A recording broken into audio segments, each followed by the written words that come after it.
Ryse combat is about the player stepping in the shoes of our main guy, Marius Titus. You are a Roman warrior. You are working your way up through the ranks. It's brutal, it's up close, it's intense. He's that grounded, he's strong, he's powerful, he's heroic. He's not about flamboyant moves, he's not a ninja, he's a warrior, he's a soldier. And so when we think about him as a warrior and we think about how he's gonna fight, then those are the kind of concepts we try and think about.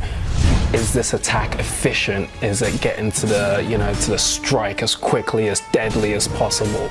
And is it powerful? Is it strong? When he throws his shield, is all his weight behind it, so when it slams, it really slams. We actually worked with an expert on Roman fighting and combat strategies to gather some knowledge about how to handle weapons and shields and all that kind of stuff.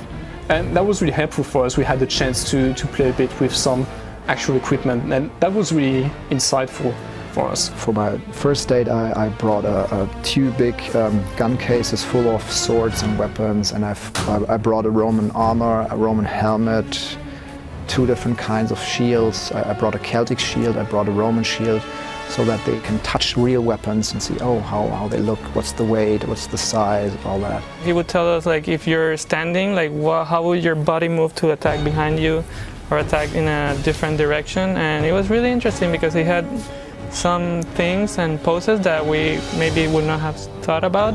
Every single action you have in Ryse can flow in and out of each other.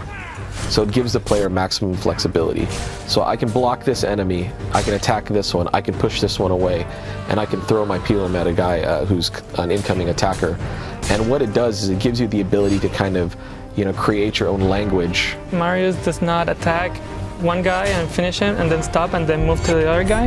It really means he's attacking this one and then goes to a different guy and then another guy, push, deflect, stab. So he can all do that continuously as long as you're chaining the combos correctly. Based on the type of enemy you're dealing with, there'll be a way to defeat him. So certain enemies will have to kind of deal a lot more damage to take them out, and that can happen two ways. One is you can choose the damage perk and decide to kind of take more off of him, or you could choose the health perk to stay alive longer, to be able to maybe get more hit points. You go into an encounter and the first thing you do is say, okay, who am I facing? What can I do? And then the next one could be completely different because you've got a completely different setup. And then on top of that, we have this layer where they work together. And that's when things get even more interesting because they'll attack differently when they've got different supporting AIs around them. And so that takes the intensity up to a different stage. The player can switch from one action to another action, from one AI to another AI. And it's also about how the AI interacts to try and break the player's flow. So in Ryse, you can expect to unlock a lot of executions throughout the course of the game. You're kicking a guy off a ledge, so you may kill him that way. If you get close to a fire, there's numerous executions there. If you're in the water, if you're against a wall, if you're against a ledge, it goes on and on and on. The executions really stack up. We're definitely going for a higher level of emotion out of our characters. Not only in cinematics, not only in executions, but also live in combat. We did a lot of stuff with the camera stuff. We did really extreme animations, really close animations. Intensity, it's about brutality.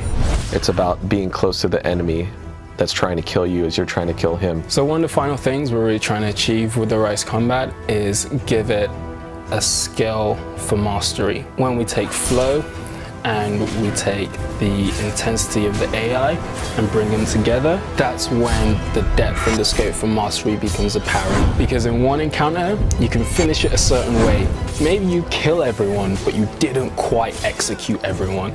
So then you want to play again, set them up in different ways so maybe you can execute everyone, but maybe you didn't double execute everyone. Did you perform the perfect chain? Was your flow from beginning to end this seamless, smooth transition from move to move, enemy to enemy, where you've got them all set up in this perfect state and you just push the trigger button and they all just fall. An important aspect of kind of doing this whole game is this, idea that, we can create a combat system where you can be more emotionally engaged to what your player is actually doing. I mean, that will be the first sign that we've done well if you actually feel something out of combat. And the other aspect is that just nuts and bolts wise, we have a solid combat system, something that we can build more and more on top of. And that's really where the depth aspect comes in. You know, we want it to feel really, really good to play. We don't want players to feel frustrated or, you know, get too angry over the fact they can't pull something off. But at the same time, master players will be able to do stuff that when you watch these YouTube videos, you're going to go, this is amazing, how does someone ever do that? And, you know, if we can kind of tap into those two main elements, then we would have felt we've done, you know, a good job. We've really done everything we can to wrap it all up to have a really good, full experience for the player.